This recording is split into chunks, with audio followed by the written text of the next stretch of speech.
ওর সাথে এক ধরনের বিশ্ববিদ্যালয় কর্তৃপক্ষ অথবা ছাত্রদের কোনো ধরনের একটা গোলমাল মানে লাগিয়ে দেওয়ার একটা অপচেষ্টাও আমরা অবগত ছিলাম।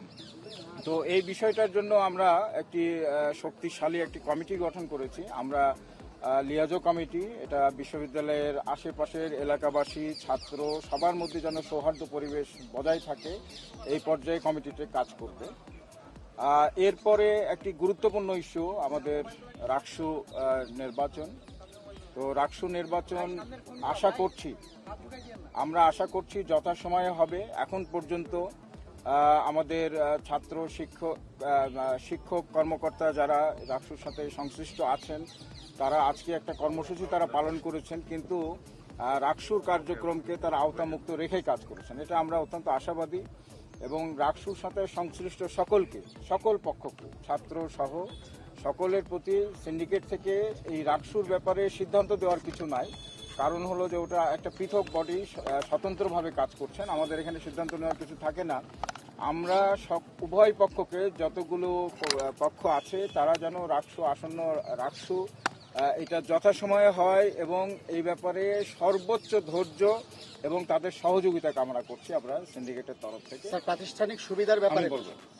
এরপরে যে ঘটনাকে কেন্দ্র করে আমাদের কালকের এই ধরনের একটি যে ইস্যুটিকে কেন্দ্র করে সেটা নিয়েও এখানে আলোচিত হয়েছে এবং আমরা যথাযথভাবে গতকালকে যে ঘোষণাটা দিয়েছিলাম এটার কিছু মানে আনুষ্ঠানিকতা মানে এটা সিদ্ধান্ত গ্রহণের জন্য কিছু বডি আছে, সেই বডিগুলোতে যেতে হয়। এগুলো আমরা দ্রুতই হয়তো সেই বডিগুলোর সভা ডাকবো।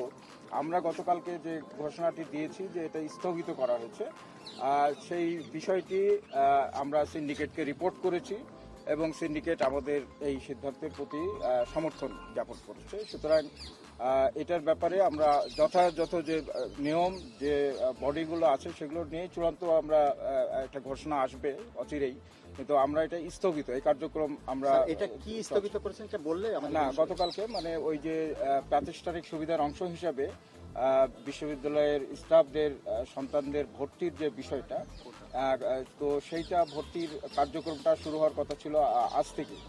তো এটা গতকাল রাতেই ভাইস চ্যান্সেলর স্যার বলে এটা স্থগিত করেছেন। এটা আপাতত স্থগিত, এটা আমরা এটা শুরু করছি না। আমাদের সংশ্লিষ্ট বডিগুলোতে আবারও পুনরায় এর ব্যাপারে আলোচনা হয়ে সকল পক্ষের সাথে আলোচনার পরেই এ ব্যাপারে আমাদের চূড়ান্ত ঘোষণা হবে।